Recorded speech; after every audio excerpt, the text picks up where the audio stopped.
Donc bonjour à toutes et tous. Bienvenue sur ce webinaire pour la campagne ANS PSF 2026 de la Fédération de badminton. Donc, pour ceux qui ne me connaissent pas, je suis Vincent Legras, DTN adjoint et responsable du secteur développement territorial, donc en charge de ce dispositif avec le secteur administratif depuis plusieurs années.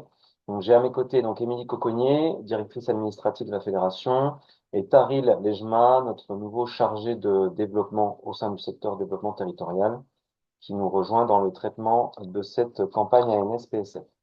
Donc, vous avez normalement vu les informations sur l'ouverture de la campagne qui s'est déroulée ce jeudi 9 avril, avec les notes de cadrage et tutoriels qui ont été transmises par mailing dirigeant, qui sont disponibles sur le site de la fédération et sur MyFFBAD.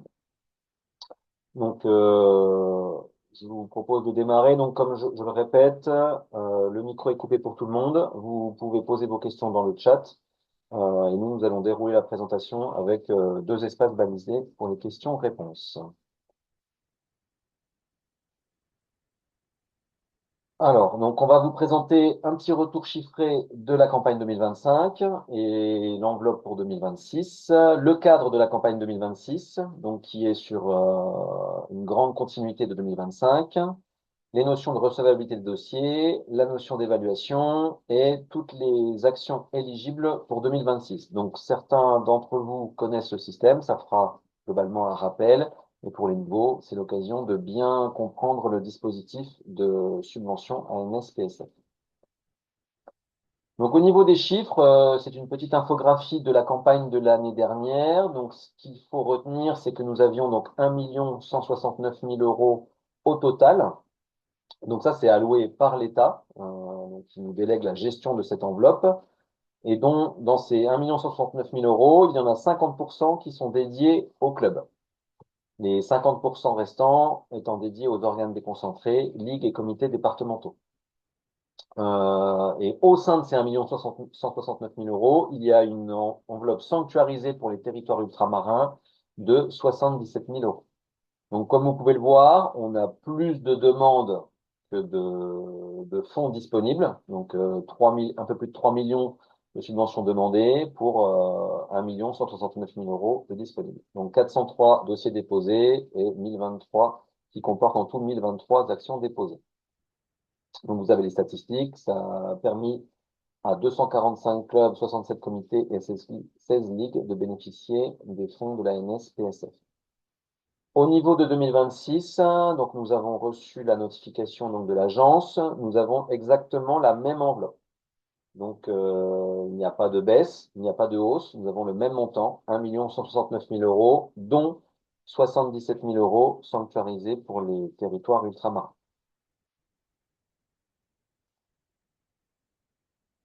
Alors, c'est un petit graphique pour rappeler l'évolution des enveloppes. Donc, on a eu donc une baisse en 2025. Et vous voyez donc qu'on est sur on stagne pour 2026. Donc juste, je rappelle que l'enveloppe est nationale. Ça n'a rien à voir avec si les structures qui ont bénéficié auront le même montant, puisque les évaluations des dossiers clubs et comités hexagonaux sont traités par les ligues et que nous déterminons des enveloppes territoriales en fonction de certains critères, dont le nombre de dossiers par territoire. Mais ça vous donne globalement la tendance. Je vais passer la parole à ma collègue Émilie Coconnier, qui va se faire un plaisir de vous dévoiler la campagne sur le versant administratif. Merci Vincent. Donc bonjour à toutes et à tous. Effectivement, je vais vous présenter le cadre général de la campagne. Vous avez à l'écran le calendrier de la campagne dans son ensemble. Donc s'il y a une date que vous devez retenir, c'est bien sûr la date de clôture du compte asso, qui est fixée au mardi 5 mai à 10 heures heure de la France hexagonale. Donc, passé cette date et cet horaire, vous ne serez plus en capacité de déposer votre demande de subvention. Cette année, c'est une nouveauté pour cette campagne 2026. Les dossiers, vos dossiers en tant que club et vos dossiers en tant que comité seront préinstruits par les ligues régionales qui se chargent depuis plusieurs années maintenant de la partie évaluation également. Donc, cette phase se déroulera du 7 mai au 17 juin. Ensuite, au niveau de la fédération, on procédera à des vérifications. En fait, on compilera les propositions d'attribution faites par les ligues pour vérifier si le projet sportif fédéral, donc de la fédération au global, respecte les critères qui sont fixés par l'ANS, puisque comme vous l'a dit Vincent, et comme vous le savez tous, il s'agit de fonds publics et nous devons respecter certaines exigences qui nous sont précisées au lancement de la campagne par l'ANS et qui sont partagées par toutes les fédérations qui s'inscrivent dans le dispositif. Voilà pour cette partie calendrier. Donc, slide suivante si tu veux bien, Vincent. Vous recevrez, si votre dossier reçoit une subvention, une prénotification des attributions qui sera adressée par votre ligue régionale. Et le paiement de la subvention sera effectué par l'ANS. Et c'est également l'ANS qui se chargera de transmettre les notifications officielles d'accord ou de refus.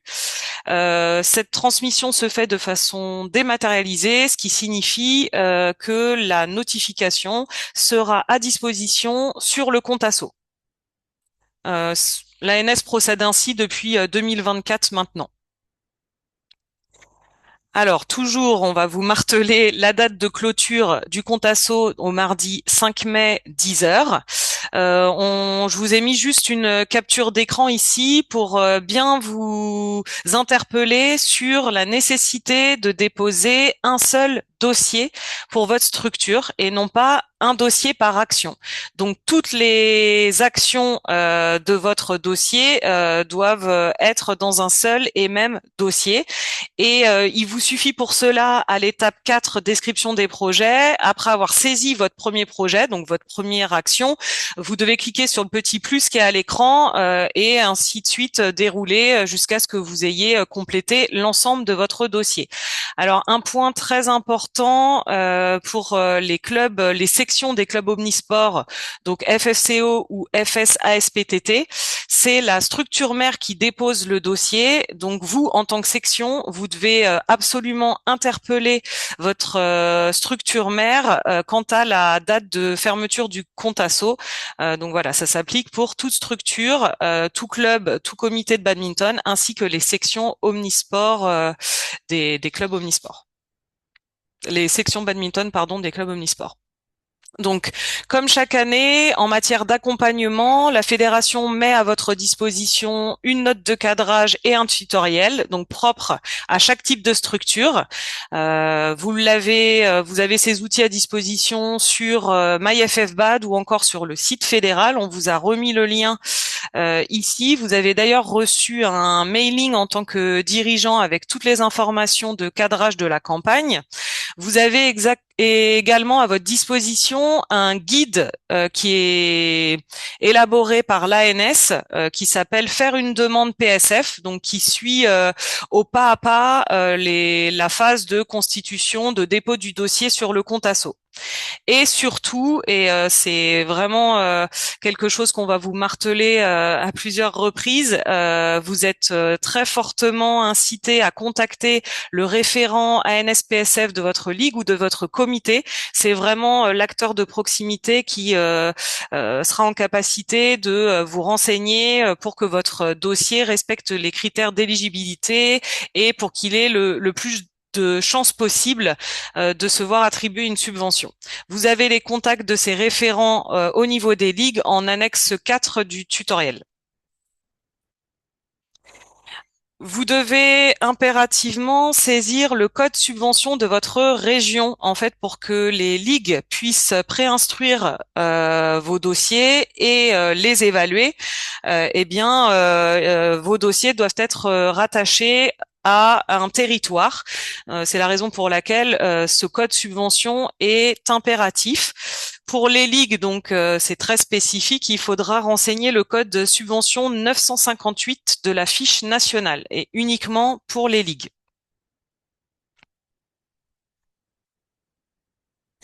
Pour les clubs, vous devrez impérativement renseigner votre numéro d'affiliation. Il faut évidemment être affilié à la Fédération française de badminton pour prétendre obtenir une subvention. Donc là, vous avez la capture écran du compte asso qui vous précise l'endroit où vous devrez le renseigner.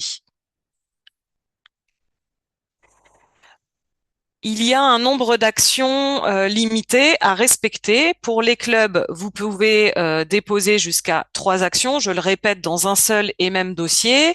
Pour les comités, vous avez également la possibilité de déposer 3 actions sous réserve que l'une des actions porte sur la féminisation. Si vous ne souhaitez pas déposer une action sur cette thématique, alors votre dossier devra seulement comporter 2 actions. Si vous déposez un dossier avec 3 actions qui ne contient pas donc d'action sur la féminisation, votre dossier sera rejeté et ne sera pas éligible à l'évaluation. Pour les ligues, vous pouvez déposer 4 actions, dont une obligatoire sur la féminisation.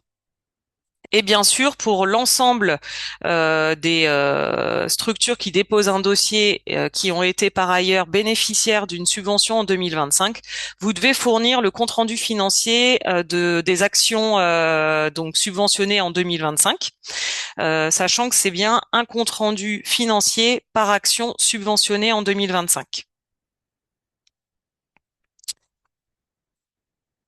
Vous avez, alors là, je vais juste faire un petit focus justement sur cette partie saisie des comptes rendus financiers. Vous avez un espace spécifique sur le compte asso, puisque le renseignement de ces comptes rendus financiers se fait également de façon dématérialisée et donc directement sur LCA.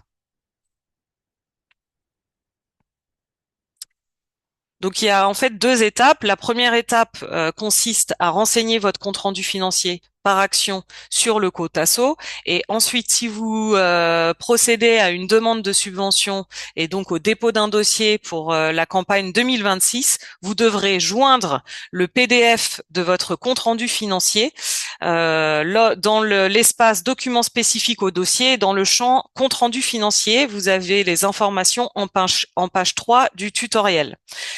Alors, il est possible que vous n'ayez pas pu développer, enfin mettre en œuvre votre action subventionnée en 2025. Et dans ces cas-là, il n'y aura pas de report possible sur 2026. Aucun report d'action ne sera autorisé en 2026. Donc, si vous n'avez pas pu développer votre action, eh bien, à la question "ce projet a-t-il été réalisé?", vous devrez répondre par la négative, et dans ces cas-là, la somme d'argent devra être remboursée à l'ANS. Oui, j'en profite pour rajouter un complément là-dessus. Là, depuis maintenant 2 ans, l'Agence nationale du sport fait un suivi très précis des comptes rendus financiers. Donc, nous recevons, nous, en tant que fédération, des tableaux avec les structures qui n'ont pas déposé des comptes rendus financiers à temps ou où il y a des incohérences dans ces comptes rendus. Et il y a derrière des demandes de reversement qui sont faites aux instances. Donc, voilà, un point de vigilance important sur ces comptes rendus financiers, de les faire dans les temps, de les faire de manière équilibrée, avec typiquement ne pas de bien remettre les mêmes montants. Si on a obtenu 1200 euros de subvention, de bien mettre 1200 euros. En fait, eux, après, ont des systèmes de vérification sur les budgets, s'ils sont équilibrés ou pas, si le club, le comité ou la ligue fait un compte rendu avec un montant différent de la subvention attribuée, et ils vont traiter les différentes incohérences pour demander des reversements. Donc, pour éviter ce genre de situation, voilà, on peut anticiper pour faire le compte rendu dans les temps. N'hésitez pas à solliciter vos ligues dans l'accompagnement, mais on a une vigilance beaucoup plus importante de l'agence à ce niveau depuis maintenant 2 ans.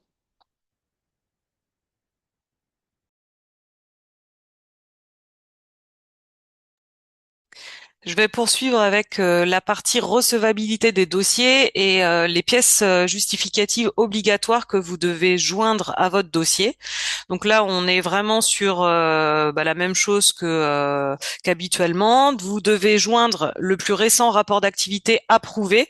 Donc il s'agit le plus souvent du procès-verbal de votre assemblée générale ou du compte-rendu de votre assemblée générale. Alors le 2024 approuvé ou le 2025. Vous devrez joindre également le dernier budget prévisionnel annuel approuvé. Donc là, on est soit sur le BP 2026 ou sur la saison sportive 25-26 si vous fonctionnez en saison sportive ou 26-27.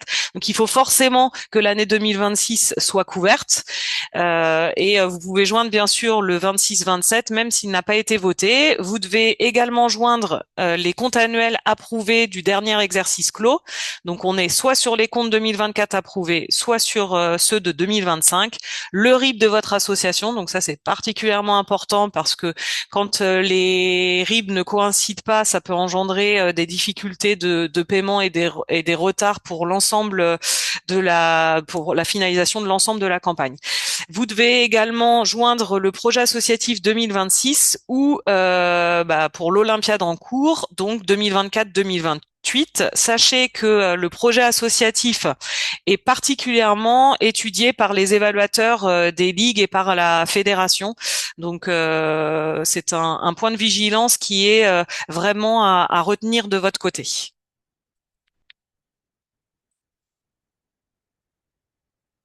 Sur les critères qui concernent la demande de subvention, là encore, on est exactement dans la continuité des campagnes précédentes et de la campagne 2025.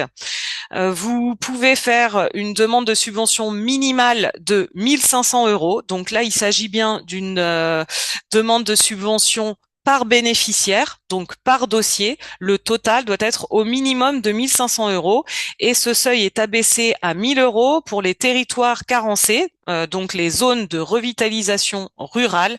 Attention, le seuil abaissé n'est pas applicable pour les structures qui se trouvent dans les quartiers prioritaires de la politique de la ville.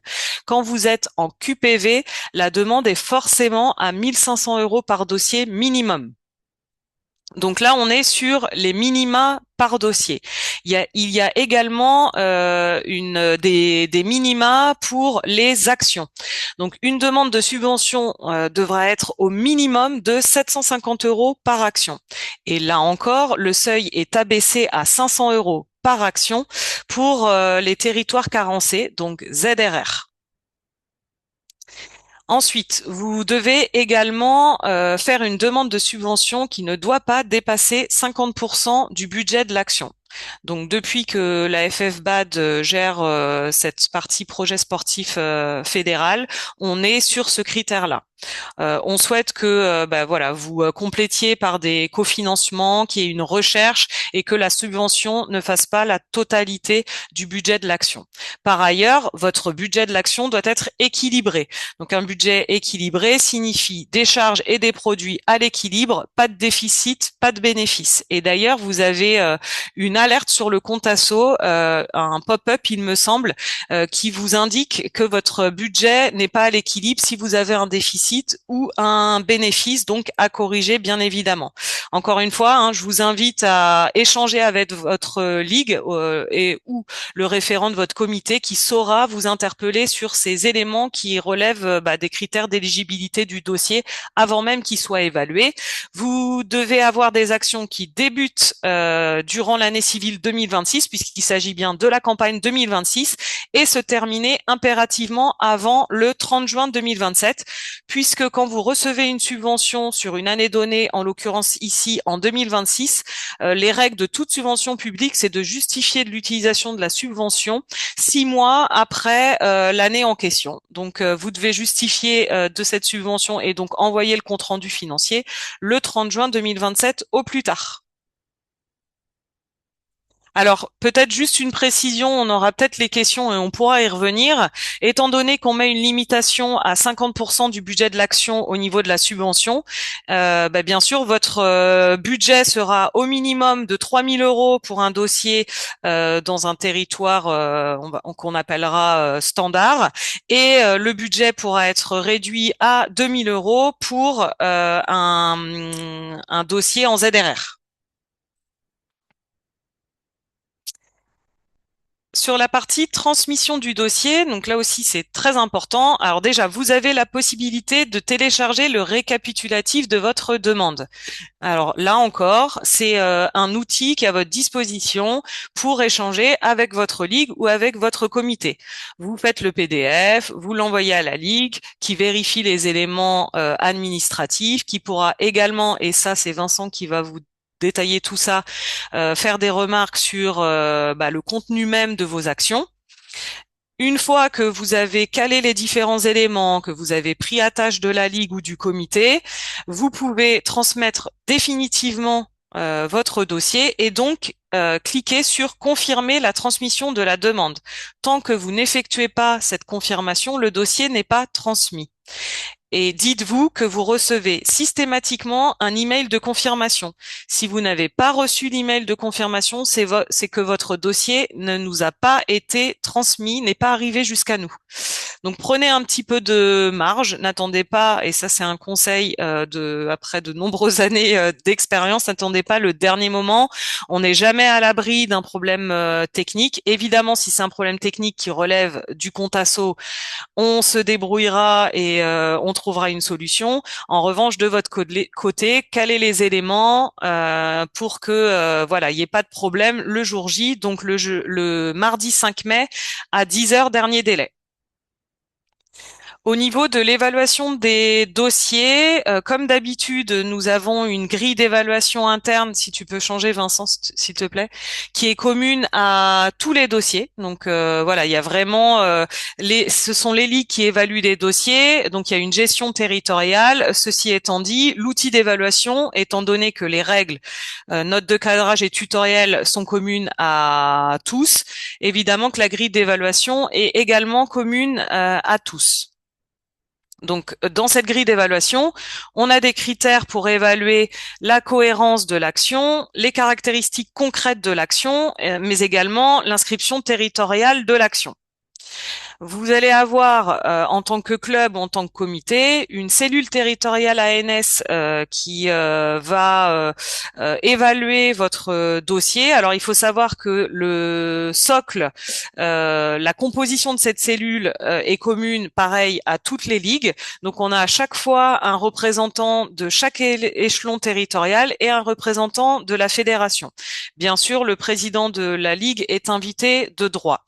Pour ce qui relève de l'évaluation des dossiers des clubs, l'avis des comités est fortement préconisé et les ligues ont bien sûr l'habitude de récolter cet avis.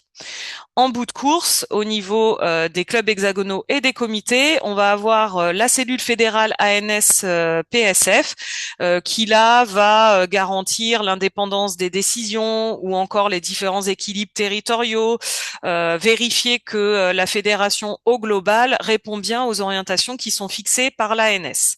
Pour ce qui relève des clubs ultramarins, on est sur le même fonctionnement qu'habituellement. C'est la fédération qui évalue les dossiers, qui collecte l'avis des ligues et ensuite, en bout de course, on a toujours la cellule fédérale pour ce qui est de la validation définitive des attributions. Au niveau des ligues, on est également sur une évaluation de la fédération, bien évidemment, et une validation par la cellule fédérale. Donc, je vous ai mis à l'écran les critères d'éligibilité des actions que vous allez retrouver dans la note de cadrage, que vous allez retrouver dans le tutoriel. On a parlé du projet associatif tout à l'heure. Ce projet associatif est particulièrement étudiées par les évaluateurs puisqu'il faut que vos actions s'inscrivent dans le projet global de votre structure. Elles doivent également s'inscrire dans la durée, elles ne doivent pas relever du fonctionnement quotidien de la structure. L'ANS n'est pas faite pour financer des actions de ce type. Elle doit s'appuyer sur des dispositifs fédéraux et donc s'inscrire dans le projet fédéral ou alors être innovante en l'absence de dispositifs fédéraux, c'est également possible. Et ensuite, bien sûr, elle doit prendre en compte les politiques publiques. On est dans un dispositif d'État. Donc là, on a mentionné l'importance de contribuer au développement de la féminisation. On va revenir sur les priorités à la slide suivante. Donc les priorités qui sont fixées par l'ANS pour l'ensemble des fédérations et qui rejoignent aussi les priorités du projet fédéral. Donc on est aligné là-dessus. Sachez que pour l'ensemble de la fédération, nous devons attribuer 20% des crédits aux actions sur les féminines. Donc qu'il s'agisse de la pratique féminine, de l'encadrement, de la fonction de dirigeante. Donc au total, 20% des crédits doivent revenir au public féminin, doivent soutenir des actions pour le développement de la féminisation. Ensuite, on a une deuxième priorité qui relève de la pratique pour les personnes en situation de handicap. Là, au global, pour l'ensemble de la fédération, nous devons attribuer 15% des crédits. Donc 20% sur les féminines, 15% des crédits sur le para-badminton. Vous comprenez, vu l'objectif sur les féminines, que nous avons mis en place des dispositifs particuliers pour s'assurer collectivement d'atteindre cet objectif. Donc après, on a aussi bien sûr une attention particulière pour les subventions les actions qui s'est développées par des clubs issus de territoires prioritaires, QPV, ZRR, et aussi des actions qui mettent en avant le badminton pour la santé, pour le bien-être. Alors, on vous demande, s'il vous plaît, de bien copier-coller le code et l'intitulé dans la partie intitulée sur le compte asso. Alors là, c'est particulièrement important pour nous, pour les statistiques, pour analyser les campagnes et donc travailler à l'analyse de cette campagne 2026 et préparer les suivantes. Ensuite, vous devrez donc renseigner à partir des menus déroulants. Et là, je vous invite évidemment à vous fier à la note de cadrage. Vous devez renseigner d'abord un objectif de l'ANS. Donc là, on est sur des objectifs qui sont communs à l'ensemble des fédérations. On va avoir par exemple développement de la pratique, promotion du sport santé. C'est ce qui apparaît en orange dans votre note de cadrage.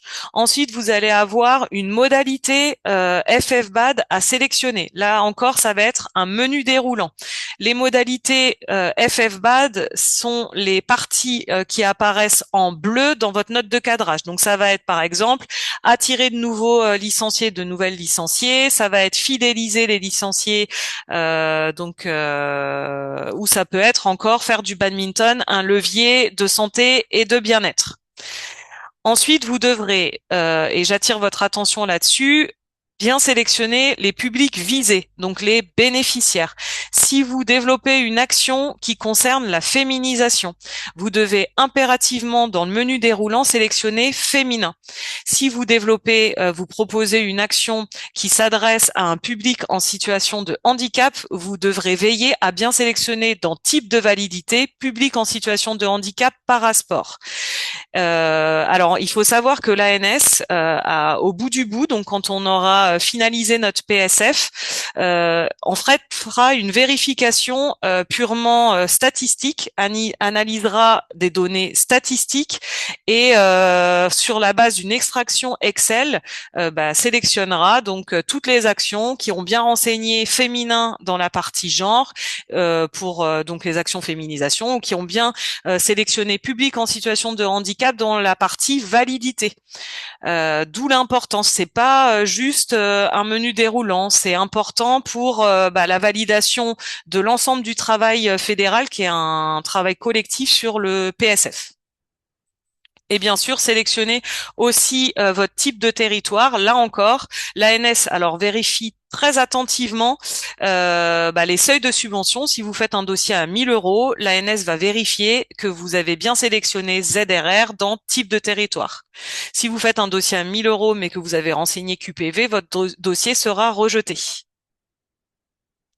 Voilà, j'espère avoir été claire et bien sûr, je suis à votre disposition pour répondre aux questions que vous pouvez poser dans le chat. Vous pourrez aussi avoir enfin, les questions peuvent arriver plus tard et je pourrai y répondre à la fin de l'intervention de Vincent. Donc, je ne sais pas s'il y a eu des questions où tout a été géré. Il y a même quelqu'un qui dit que tes explications sont très claires, Émilie. Merci beaucoup. Tant mieux. Donc, n'hésitez pas, comme a dit Émilie, vous pouvez poser dans le chat si besoin, si quelque chose vous revient. Donc, on va enchaîner sur la partie action. Donc, pas de changement par rapport à l'an passé. On est sur de la continuité. Donc, plusieurs volets. Donc, quatre gros blocs. Donc, je vais commencer par le premier bloc. C'est attirer de nouveaux licenciés, de nouvelles licenciés. Donc, ce sont toutes des actions qui sont autour de la captation de nouveaux pratiquants pour les transformer en licenciés.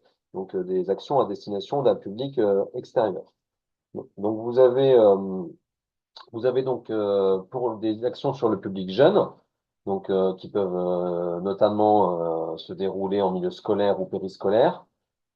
L'action bien sûr sur le public féminin pour attirer donc un public féminin. Les personnes en situation de handicap, donc que ce soit physique ou mental. Les actions pour dynamiser le badminton et enfin sur la période estivale. Donc quand on est sur la période estivale, on n'est pas forcément uniquement sur le air badminton, donc la pratique en extérieur. Ça peut aussi être des actions en intérieur qui se déroulent vraiment sur la période estivale. Donc la période estivale qui se déroule du 1er mai au 30 septembre. Les actions autour de d'une compétition d'envergure nationale et ou internationale, donc ça va être tout ce qui se déroule autour de la compétition. Donc tout ce qui va être plan d'animation, communication, qui va permettre d'attirer des personnes extérieures à notre milieu. Et donc nos disciplines associées. Donc les disciplines associées, aujourd'hui, donc nous avons le racquethlon, le crossminton et le plume foot, donc qui sont des délégations octroyées par le ministère des Sports.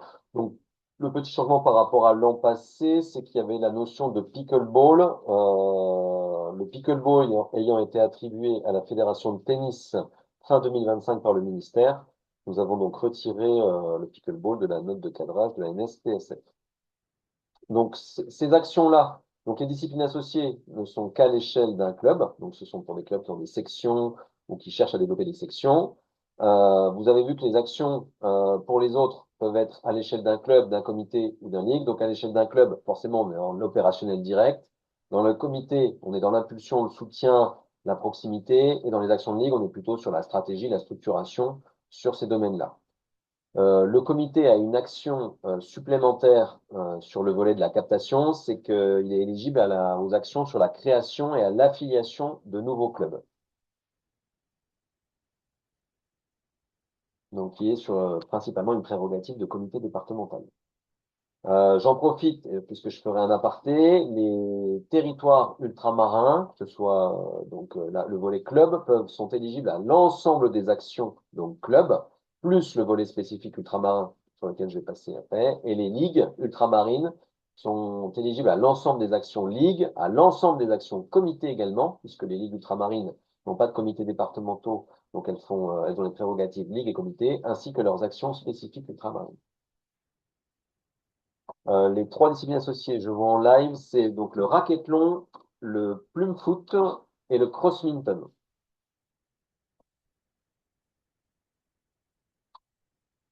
Sur le deuxième volet, donc là, on est sur la notion de fidéliser les licenciés non licenciés. Donc là, ce sont des actions pour nos populations internes.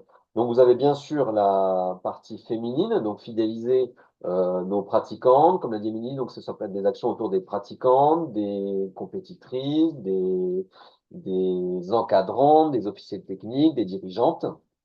L'action sur les jeunes, donc à l'échelle des clubs, on est sur de la fidélisation avec un critère d'être à minima EFB 2 étoiles sur la saison 25-26 pour être éligible à cette action, et des actions sur le public non compétiteur adulte, donc des formats de rencontres, non officiels, ça peut être promobad ou non, donc pour justement permettre à cette population-là d'avoir aussi une pratique adaptée à leurs attentes. Sur les personnes donc en situation de handicap, on a donc à l'échelle, donc là ça manque, mais c'est une petite erreur de notre part. Il y a également sur le volet club, donc on peut également faire des actions de fidélisation sur les personnes en situation de handicap. Donc comme l'a dit Émilie, on l'a mis en rouge, puisque comme forcément on a 20% à atteindre pour les féminines et 15% pour les personnes en situation de handicap, il y a forcément une priorité à ces actions-là. Et cette notion-là est bien sûr transmise également à nos ligues hexagonales dans le cadre de l'évaluation de leur dossier par territoire. Vous avez donc, pareil, les trois volets, club, comité, ligue. Et pour les ligues, euh, nous avons aussi les actions autour de l'animation et de la montée en compétence de leur équipe technique régionale. Donc, il y a vraiment un dispositif spécifique aux ligues. Pour les territoires ultramarins, donc je le rappelle, hein, nous avons 8 ligues ultramarines et corses affiliées, mais cela ne concerne que 5 territoires sur le dispositif de la NSPSF, donc Guyane, Martinique, Guadeloupe, Réunion et Mayotte. Les autres, donc Nouvelle-Calédonie, Wallis-et-Futuna et Corse, ayant encore un dispositif géré par leur institution locale, donc type DRAGES. Donc, les clubs ultramarins peuvent aussi déposer une action sur la pratique compétitive avec l'éloignement territorial. Et donc, ça, ce sont des problématiques qui leur sont propres. Et au niveau des ligues, donc, des actions aussi sont possibles sur la pratique compétitive sur d'autres territoires, donc des déplacements extraterritoriaux, donc notamment les déplacements en hexagone, et tout ce qui va être action liée au rayonnement international. Donc, typiquement, la Ligue de Réunion, aujourd'hui, dépose un dossier pour son Open BWF chaque année. Le troisième volet, donc faire du badminton un levier de santé et bien-être. Donc là, nous avons les projets, tout ce qui va concerner le bas de santé, donc à l'échelle club, comité ou ligue. Le sport en entreprise, le développement d'actions donc pour le public des entreprises, donc club, comité, ligue, et tout ce qui va être sur les personnes placées sous main de la justice, donc les actions avec le pénitencier. On a donc aussi le bloc promouvoir les valeurs du badminton et l'engagement. Donc à l'échelle des clubs, comités et ligues, donc tout ce qui va être autour des VSS, donc les violences sexistes et sexuelles, les actions de sensibilisation, de lutte contre les incivilités, donc les discriminations. Donc ces trois volets peuvent être traités par le prisme club, comité ou ligue.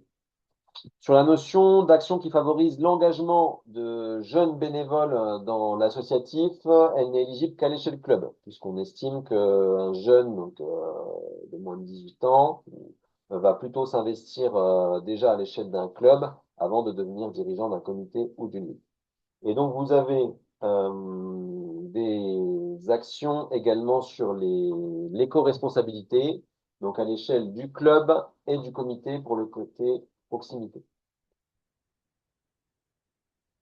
Et donc, le dernier volet sur la partie accession territoriale du haut niveau, sur la notion de détection. Donc là, deux actions très ciblées. À l'échelle des clubs, elle n'est éligible que pour les clubs qui ont été labellisés Club Avenir sur la saison 25-26. Donc, ce sont des actions qui doivent concourir au maintien de ce label Club Avenir. Et à l'échelle des comités, donc les comités peuvent déposer une action sur ce volet sportif, sur les stages, regroupements de sélection et également tout ce qui va être sur les campagnes de détection du dispositif Avenir départemental, donc le dispositif de détection fédéral. Donc sont exclus les actions de coaching et d'accompagnement en compétition. Sachant que le public éligible à l'échelle d'un comité pour ces actions, et ce sont les catégories Unibad à Benjamin. Également une règle pour cette action pour les comités, vous le voyez en bas à droite, le total des demandes de subvention pour l'action sur l'accès au haut niveau doit être inférieur à 10% de la demande de subvention globale. Donc ça, on insiste bien là-dessus. Faites très attention si les comités qui vont déployer que ce soit 2 actions ou 3 actions, de bien veiller à ce respect des moins de 10%.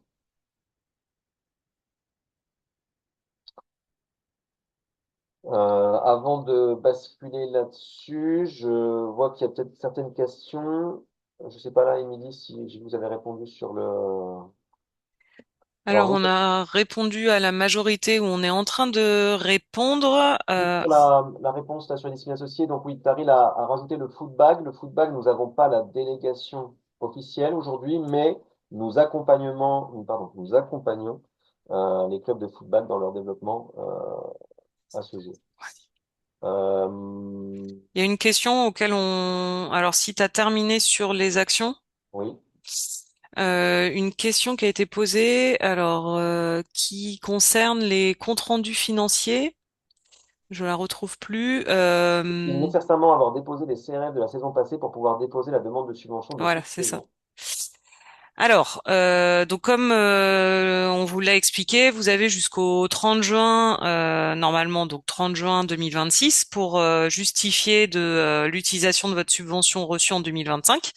Donc, dans les faits, vu le calendrier, effectivement, vous avez jusqu'au 30 juin.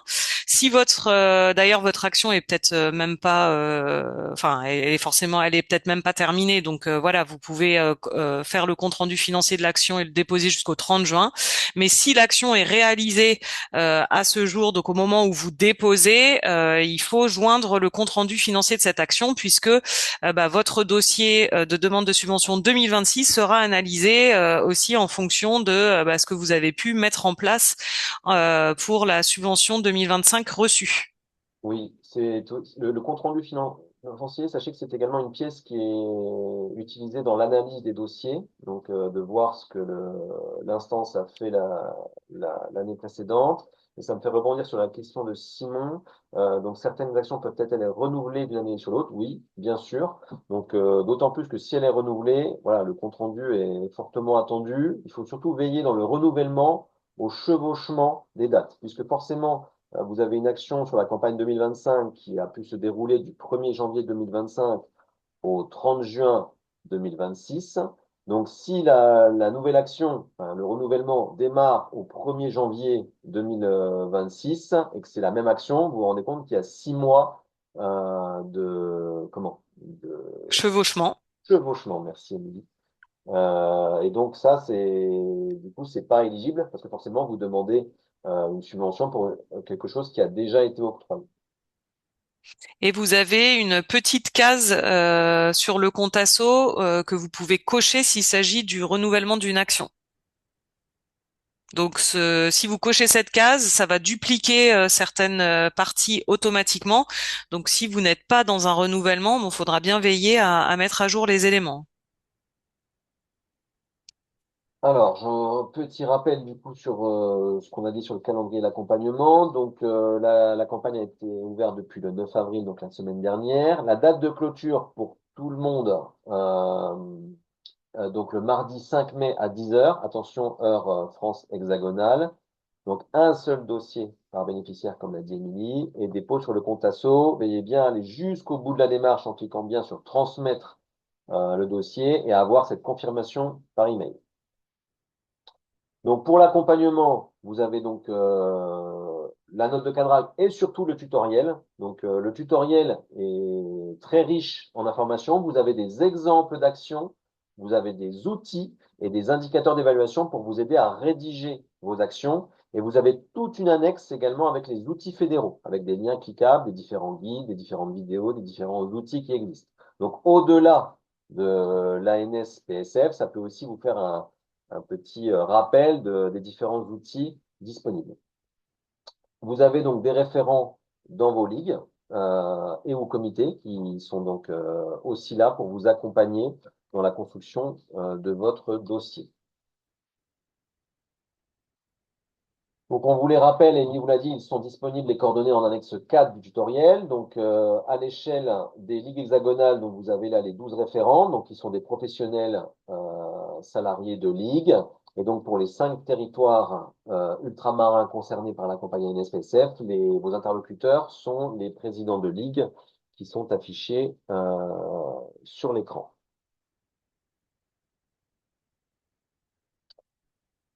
Toutes les informations, donc les documents, notes de cadrage, tutoriels sont sur MyFFBAD. Donc, on mettra également le support de ce webinaire et le replay quand il sera prêt. Et il me semble que j'arrive au bout. S'il y a des questions dans le chat, si c'est clair. En tout cas, on vous souhaite une bonne campagne. Vraiment, rappel sur la date, le 5 mai, n'attendez pas le dernier moment. N'hésitez pas si vous avez un doute. Les ligues, certaines ligues ont aussi prévu de faire des allers-retours avec les structures pour bien vérifier les pièces avant. Mais voilà, passé le 5 mai 10 heures, on ne peut plus revenir en arrière. Avoir un projet club est-il obligatoire? Oui, le projet associatif formalisé reste une pièce qui est demandée dans la demande de subvention. Donc pareil, vos structures, vos organes déconcentrés sont aussi là pour vous aider avec des projets types ou vous aider à le formaliser.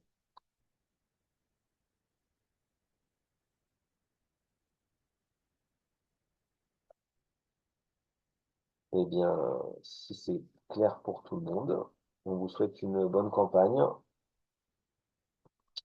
une bonne journée et à bientôt. Merci à tous, à bientôt, bonne campagne.